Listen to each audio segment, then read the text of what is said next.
হঠাৎ ঢাকার রাস্তায় স্লোগান দিচ্ছে আওয়ামী লীগের নেতাকর্মীরা। দর্শক দেখতে পাচ্ছেন এই মুহূর্তে আওয়ামী লীগের নেতাকর্মীরা রাজধানী ঢাকায় দেখতে পাচ্ছি আমরা মিছিল নিয়ে নেমেছে বেশ কয়েকজন, এবং তারা জানান দিচ্ছে হাসিনা আপা আসছে রাজপথে, এমন কথা বলছেন আমরা শুনতে পাচ্ছি। দর্শক আওয়ামী লীগের নেতাকর্মীরা একটি মিছিল নিয়ে নেমেছে রাজধানী ঢাকায়, আমরা দেখতে পাচ্ছি আওয়ামী লীগের নেতাকর্মীরা এখানে উপস্থিত হয়েছেন।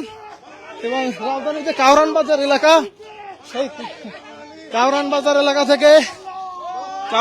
এলাকা থেকে একটি মিছিল আমরা দেখতে পাচ্ছি কয়েকজনের সমন্বয়ে, বেশ কয়েকজন আওয়ামী লীগের নেতাকর্মী তারা দেখছি আমরা জয় বাংলা স্লোগান দিয়ে তারা কিন্তু এগিয়ে যাচ্ছে। আমরা দেখছি আওয়ামী লীগের 8 থেকে 10 জন নেতাকর্মী জয় বাংলা স্লোগান দিয়ে তারা মিছিল নিয়ে নামেছে। আমরা দেখছি দর্শক হঠাৎ করেই কিন্তু তারা এই মিছিল আমরা দেখতে পাচ্ছি শেখ হাসিনার নামে মিছিল দিয়ে আওয়ামী লীগের নেতাকর্মীরা তাদেরকে ধাওয়া দিয়েছে আরো একটি গ্রুপ। আমরা দেখতে পাচ্ছি একটি ধাওয়া পাল্টা দেওয়ার ঘটনা কিন্তু ঘটতে আমরা দেখেছি। এই এলাকার স্থানীয় যে নেতাকর্মীরা তারা তাদেরকে ধাওয়া দিয়েছে, দেখতে পাচ্ছেন এলাকার নেতাকর্মীরা তাদেরকে ধাওয়া দিয়েছেন এবং দেখতে পাচ্ছি তাদেরকে ধাওয়া দিয়ে ছত্রভঙ্গ করে দিয়েছেন রাজধানীর কারওয়ান বাজার এলাকা থেকে। কারওয়ান বাজার এলাকায় একটু আগেই আওয়ামী লীগের একটি মিছিল আমরা দেখেছি এবং কয়েকজন লোক তাদেরকে ধাওয়া দিয়েছে, সেটি কিন্তু আমরা দেখছিলাম। আমরা একটু শুনবো। ভাই কি দেখছিলেন আপনি? আমি দেখছি আপনি দৌড়ে আসছিলেন। ভাই কি দেখছিলেন? ভাই কি দেখছিলেন আপনি? জয় বাংলার স্লোগান লইছে, এর লেগে আমরা দাওয়া দিছি। আমি রিস্কায় ছিলাম, যদি রিস্কালার দাঁড়া করে আমি কই ধর করে, কিন্তু একটারও পাই নেবে। কতজন ছিল? আমি তো সিঙ্গেলে আসছিলাম, হয়তো মনে হয় 10-20 জনের মতো ছিল আর কি, মহিলা পুরুষ মিলাইয়া। এই মিছিলটাকে আপনি কিভাবে দেখছেন? আমি রিস্কায় করে আশা ধরছি, আমার ডিউটি শেষে রেলের একটা সিঙ্গেল পড়ছে, তারপর এপার দিয়ে দেখি জয় বাংলার স্লোগান দিচ্ছে। আমার রিস্কালা ওই যে দাঁড়াই আছে, লড়ান দিছি কিন্তু আবার একটারও পাই নাই। কিন্তু ওখান তো আরো কয়েকজনের। আপনি কি রাজনীতি করেন নাকি সাধারণ মানুষ? আমি সাধারণ মানুষ বলতে পারেন, আর রাজনীতিবিদও বলতে পারেন। আমি হয়তো রাজনীতি, আমি বিএমপি করি, আমি দীপিকা ইউনিয়নের একজন সদস্য আছি বর্তমানে। দর্শক আমরা শুনছিলাম তিনি বিএনপির ধরা পড়ে নাই, কিন্তু আমি তো একা ছিলাম, আরো কয়েকজন ওখান থেকে জাপান দিয়েছে, দাওয়া দিয়েছে, একেবারে ধরতে পারে না মনে, হয়তো আশেপাশে দেখেন ধরতে পারছে কিনা।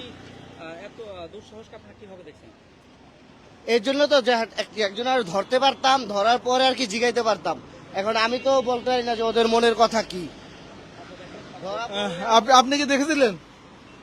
দর্শক আমরা দেখছিলাম কারওয়ান বাজার, রাজধানীর কারওয়ান বাজার যে রেল লাইন এলাকা রয়েছে, সে রেল লাইন এলাকা থেকে আওয়ামী লীগের কয়েকজন নেতাকর্মী তারা জয় বাংলা স্লোগান দিয়ে এগিয়ে আসছিল এবং এখানে যে হাঁস মুরগি মার্কেট রয়েছে, সেই হাঁস মুরগি মার্কেট থেকে কয়েকজন বের হয়ে তারা তাদেরকে ধাওয়া দিয়েছে আওয়ামী লীগের নেতাকর্মীদেরকে, এবং ধাওয়া দেওয়ার পরে কিন্তু তারা ছত্রভঙ্গ হয়ে এই স্থান ত্যাগ করেছে। এবং একজন পথচারী এবং বিএনপির কর্মী তিনি বলছিলেন তিনি তাদেরকে ধরার চেষ্টা করেছেন কিন্তু ধরতে পারেননি। আমরা দেখেছি এখানে আরো অনেক যারা এখান থেকে দেখছিলেন, আমরা প্রত্যক্ষদর্শী, তাদের সাথে আমরা কথা বলার চেষ্টা করব। এখানে এই মার্কেটেই আমরা দেখেছি অনেকজন তাদের উদ্দেশ্য করে কিন্তু তাদের উদ্দেশ্য করে তারা বিভিন্ন উচ্চবাচ্য করেছিলেন। আমরা ব্যবসায়ীদের সাথে কথা বলার চেষ্টা করবো এই মার্কেটের। ভাই আপনারা কি দেখেছিলেন এখানে? কেউ কথা বলবেন? আচ্ছা, আমরা দেখছিলাম যে কারা যেন ওখান থেকে জয় বাংলা স্লোগান দিয়ে যাচ্ছিল, আপনারা সেটা দেখেননি? হইচই দেখতে মানে হইচই দেখছি আমরা এসে দাঁড়ালাম। তারা বলছিলেন একটি হইচই শুনেছিলেন তারা, এবং তারপরে কিন্তু তাদেরকে তারা আস্তে আস্তে তাদেরকে আর তারা দেখতে পারেননি।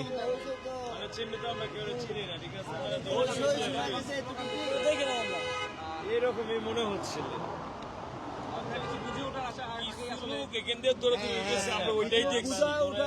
আরে ওই 4-5টা লোকের ঠিক আছে ওই দিক দিয়ে আওয়ামী লীগের মিছিল করার চেষ্টা করতেছিল, মানে একটা গোলমাল করার চেষ্টা করতেছিল। তো এরকম কয়েকজন পাবলিক তো এমনি সরকারের প্রতি, আওয়ামী লীগের সরকারের প্রতি খেপা। আওয়ামী লীগের এই শব্দটা তো মানে শুনলেই মানে একটা বিরক্তকর লাগে, ঠিক আছে। তার জন্যই মানে পাবলিক ওদের মারতে চাইছিল, তো ওরা আবার ছুটে গেছে, তো পাবলিক ছাড় দিয়ে দিয়েছে জায়গা, ঠিক আছে, এই আর কিছুই না। দর্শক, শুনছিলাম আমরা রাজধানীর যে কারওয়ান বাজার এলাকা এবং এলিভেটেড এক্সপ্রেস ওয়ের যেই রুটটি এখানে নেমেছে, সামনেই হাতির ঝিল এবং কারওয়ান বাজার যে রেল গেট, সেই রেল গেট হয়ে হাতির ঝিলের উদ্দেশ্যে একটি মিছিল আমরা দেখেছি। কয়েকজন মানুষ তারা স্লোগান দিয়ে এগিয়ে আসছিলেন এবং সেই স্লোগানের পরে কয়েকজন লোক তাদেরকে ধাওয়া করে এবং তারপরেই কিন্তু তারা ছত্রভঙ্গ হয়ে যান। আমরা দেখছিলাম রাজধানীর কারওয়ান বাজার এলাকা থেকে, এবং আমরা বিভিন্ন সূত্র মারফত সারাদিনই কিন্তু জানছিলাম যে ধানমন্ডি 32 নম্বর এলাকায় একটি মিছিল হবে এমন প্রস্তুতি, এবং বিএনপির নেতাকর্মীরাও কিন্তু সেখানে অবস্থান নিয়েছিলেন এবং সেখানে মোমবাতি প্রজ্বলন করেছিলেন কয়েকজন, এবং সেখানেও কিন্তু একটি ধাওয়া পাল্টা দেওয়ার ঘটনা ঘটেছে। এবং তার প্রেক্ষিতেই দেখেছি সেখানে বিএনপির নেতাকর্মীরাও কিন্তু সেখানে অবস্থান নিয়েছিলেন সেই ধানমন্ডি 32 নম্বর এলাকায়। এবং হঠাৎ করে আমরা দেখলাম রাজধানীর যে কারওয়ান বাজার এলাকা রয়েছে, সেই কারওয়ান বাজার এলাকায় কয়েকজন জয় বাংলা স্লোগান দিয়ে এগিয়ে আসছিলেন এবং তাদেরকে কয়েকজন মানুষ ধাওয়া করে এবং তারপরে কিন্তু তারা ছত্রভঙ্গ হয়ে যায়। দর্শক, দেখছিলেন রাজধানীর কারওয়ান বাজার এলাকা থেকে সরাসরি যুক্ত ছিলাম আপনাদের সাথে। পরবর্তী দেশের সকল খবরের আপডেট জানার জন্য বাংলাদেশ টাইমসের সাথে থাকার আহ্বান জানিয়ে বিদায় নিচ্ছি। ধন্যবাদ সবাইকে।